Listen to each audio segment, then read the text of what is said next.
স্বপ্নের আলপনায় তোমাদের সবাইকে জানাই স্বাগত। আজকের গল্প অভিশপ্ত হিরে, দ্বিতীয় পর্ব। ডিটেকটিভ অফিসার প্রণব সাহা অফিসে আসা মাত্রই ডিসির ঘরে ডাক পড়ল। সামনের চেয়ারটায় ওকে বসার ইঙ্গিত করে ডিসি জিজ্ঞাসার দৃষ্টিতে তাকালেন। প্রণব শুরু করল, খুনি যে রেন ওয়াটারের পাইপ বেয়ে ওপরে উঠে জানালা খুলেছিল সে বিষয়ে কোনো সন্দেহ নেই। ঘরের নীল আলোটা জ্বলছিল। মিস্টার বোসের বেয়ারাকে প্রশ্ন করে জেনেছি তার মনিব কখনো আলো জ্বেলে ঘুমোতেন না, বরং আলোয় তার ঘুমোতে অসুবিধাই হতো। তাই ধরে নেওয়া যেতে পারে খুনির উপস্থিতি তিনি টের পেয়েছিলেন এবং বেড সুইচটা টিপে আলো জ্বালিয়েছিলেন। মিস্টার বোসের চোখে মুখে একটা তীব্র আতঙ্কের চিহ্ন ফুটে উঠেছিল। হয়তো এমন কাউকে তিনি দেখেছিলেন যার উপস্থিতি তার মনে সৃষ্টি করেছিল প্রচণ্ড এক প্রতিক্রিয়া। যে ছোঁড়াটা দিয়ে তাকে খুন করা হয়েছে সেটা পরীক্ষা করে কোনো আঙুলের ছাপ পাওয়া যায়নি। ছোঁড়াটাকে অবশ্য ফরেন্সিক এক্সামিনেশনের জন্য পাঠানো হয়েছে। রেন ওয়াটারের পাইপের তলায় নরম মাটিতে জুতোর ছাপ পাওয়া গেছে, 7 নম্বর জুতো, রবারের শোল। তবে কোনো কোম্পানি বা দোকানের সে ছাপ উদ্ধার করা যায়নি। মনে হয় ওটা চেঁচে ফেলা হয়েছে। কুকুরের 2 চোখের মাঝখানে গুলিটি লেগেছে, .22 রিভলভারের গুলি। আর তাসটা? ডিসি বললেন, ওটাই এই রহস্যের চাবিকাঠি স্যার।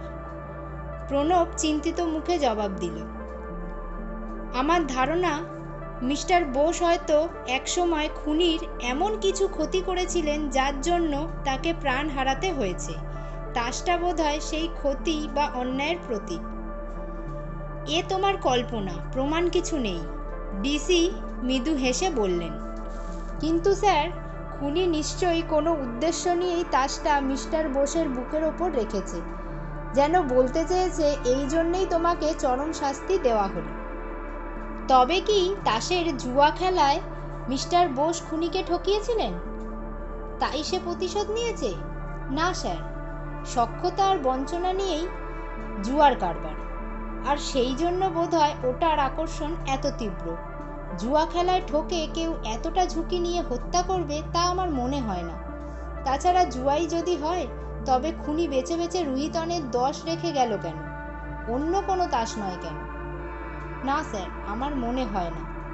রুহিতনের 10 কিছু একটা ইঙ্গিত করছে, সেটাই জানতে হবে আমাদের।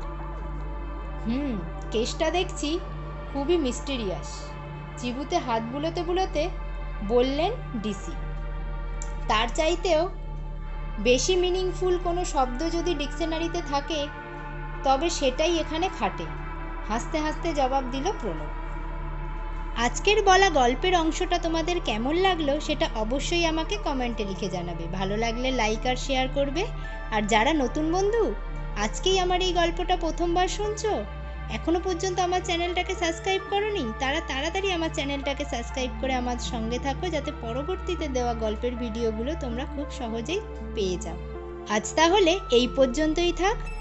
দেখা হচ্ছে পরের ভিডিওতে এই গল্পের পরের অংশ নিয়ে। আর ততক্ষণ পর্যন্ত তোমরা সবাই ভালো থাকো এবং সুস্থ থাকো।